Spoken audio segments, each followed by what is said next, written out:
नमस्ते दोस्तों।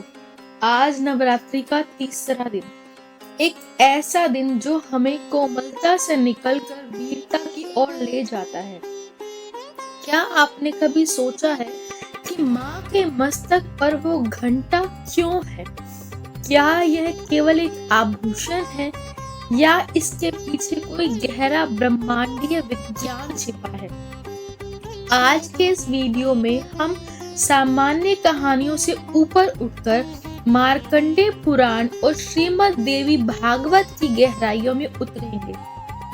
हम जानेंगे माँ चंद्र घंटा के नाद विज्ञान को, उनके 10 हाथों के 360 डिग्री सुरक्षा तंत्र को और कैसे उनका ध्यान हमारे मणिपुर चक्र को जागृत कर हमारे भीतर के सबसे गहरे डर को जड़ से मिटा सकता है। चलिए तर्क और तथ्यों के साथ शुरू करते हैं माँ चंद्र घंटा का यह दिव्य विश्लेषण। मार्कंडेय पुराण के देवी महात्म्य में वर्णन आता है कि जब महिषासुर के अत्याचारों से त्रिलोक कांप उठा, तब देवताओं के सामूहिक तेज से एक महाशक्ति प्रकट हुई। लेकिन माँ चंद्र घंटा का स्वरूप अन्य रूपों से भिन्न क्यों है?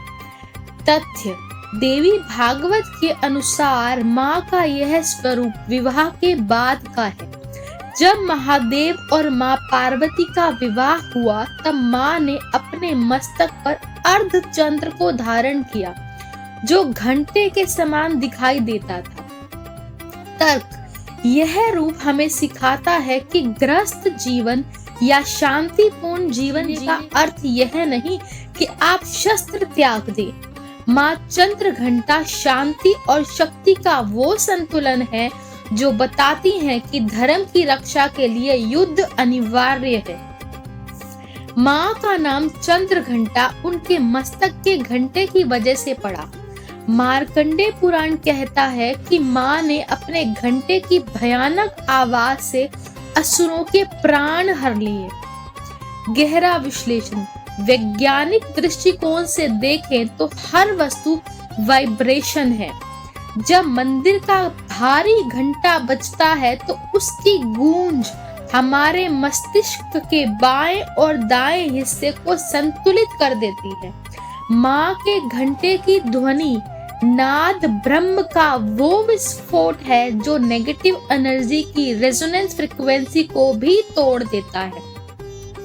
तथ्य: इसे रीम नाद की शक्ति कहा जाता है। जैसे एक सोनिक बूम कांच तोड़ सकता है, वैसे ही माँ की दिव्य ध्वनि हमारे भीतर के अज्ञान और नकारात्मक संस्कारों के जालों को काट देती है। माँ के 10 हाथ हैं। यह कोई सामान्य बात नहीं है, यह एक यूनिवर्सल सिक्योरिटी सिस्टम है। इन हाथों में त्रिशूल, गदा, तलवार और धनुष के साथ साथ जपमाला और कमल भी है।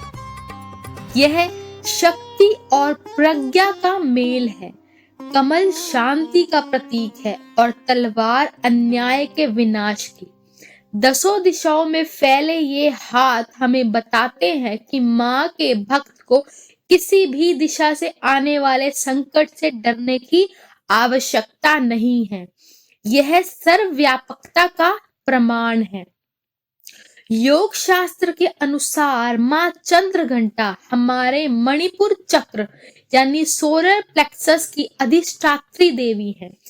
यह चक्र हमारे शरीर का ऊर्जा केंद्र है। जब हमें डर लगता है तो हमारे पेट में खलबली मचती है। माँ का स्वर्ण सा रंग इस चक्र की अग्नि का प्रतीक है। माँ चंद्र घंटा का ध्यान करना का अर्थ है अपने सेल्फ कॉन्फिडेंस को चरम पर ले जाना। यदि आपके जीवन में डिप्रेशन, भय या निर्णय लेने की क्षमता की कमी है, तो माँ चंद्र घंटा का यह योद्धा स्वरूप आपको मानसिक सुरक्षा प्रदान करता है। तो माँ चंद्र घंटा से हमें क्या सीखना चाहिए? साहस केवल तलवार उठाने में नहीं है, साहस है अपने मन को चंद्रमा की तरह शीतल और घंटे की ध्वनि की तरह स्पष्ट रखने में। जब संकल्प स्पष्ट होता है तो सुरक्षा अपने आप आती है। आशा है कि माँ चंद्र घंटा का यह गहन विश्लेषण आपके जीवन में नई ऊर्जा भरेगा। अगर आपको यह रिसर्च और तर्क पसंद आए तो इसे शेयर अवश्य करें। कल हम जानेंगे नवरात्रि के चौथे दिन की शक्ति माँ कुष्मांडा के बारे में। क्या आप जानते हैं कि पूरे ब्रह्मांड की उत्पत्ति माँ के एक छोटे से मंद हास्य से हुई थी? इस कॉस्मिक एग के रहस्य को समझने के लिए कल मिलते हैं ठीक इसी समय। कमेंट में जय माँ चंद्र घंटा लिखना ना भूलें। जय माता दी।